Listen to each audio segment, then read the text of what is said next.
जब धरती पर बड़े पाप तब भगवान ने लिए ये अवतार। हिंदू धार्मिक ग्रंथों की मान्यताओं के अनुसार धरती पर बढ़ते पापों को खत्म करने के लिए भगवान खुद संसार में अवतार के रूप में प्रकट होते हैं। अब तक भगवान विष्णु के इन अवतारों को जाना जाता है।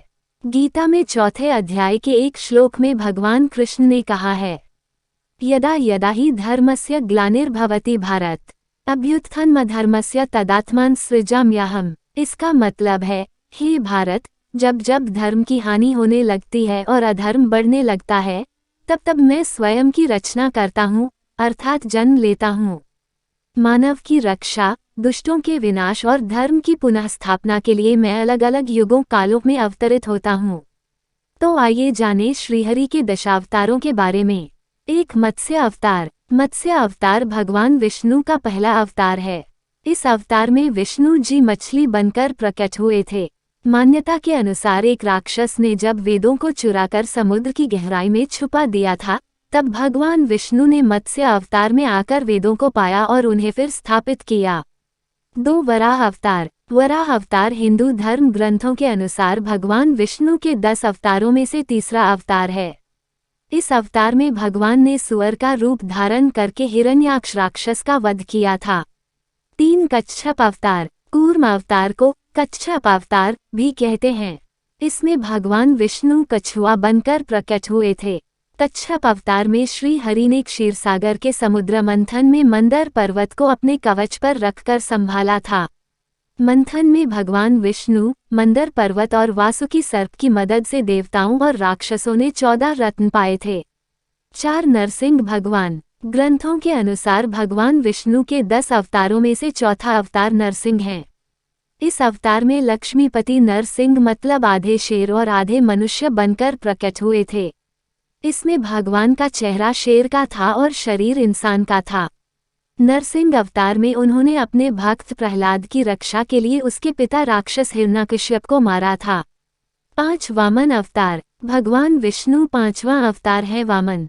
इसमें भगवान ब्राह्मण बालक के रूप में धरती पर आए थे और प्रहलाद के पौत्र राजा बलि से दान में 3 पद धरती मांगी थी। 3 कदम में वामन ने अपने पैर से तीनों लोक नापकर राजा बलि का घमंड तोड़ा था। 6 परशुराम। विष्णु के अवतार परशुराम राजा प्रसेनजित की बेटी रेणुका और भृगुवंशीय जमदग्नि के पुत्र थे। दशावतारों में से वह 6वां अवतार थे।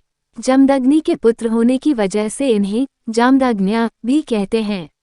वह शिव के परम भक्त थे। भगवान शंकर ने इनकी भक्ति से प्रसन्न होकर परशु शस्त्र दिया था। इनका नाम राम था और परशु लेने के कारण वह परशुराम कहलाते थे।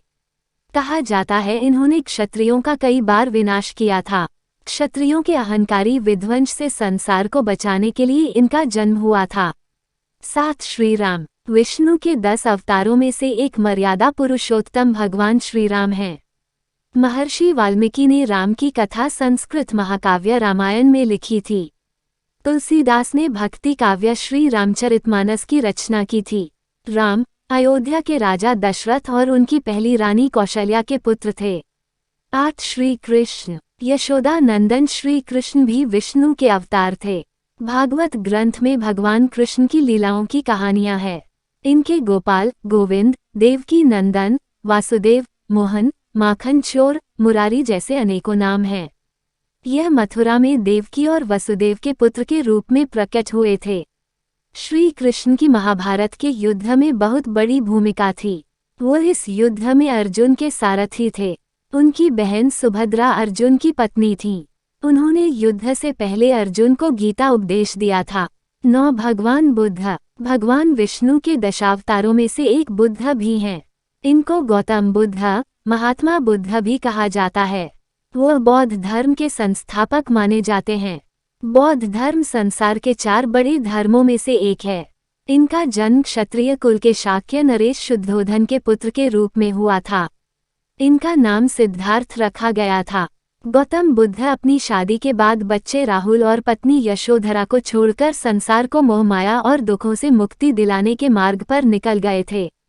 10 कल्कि अवतार। कल्कि अवतार भगवान विष्णु का आखिरी अवतार माना जाता है।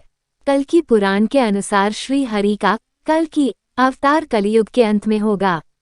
उसके बाद धरती से सभी पापों और बुरे कर्मों का विनाश होगा।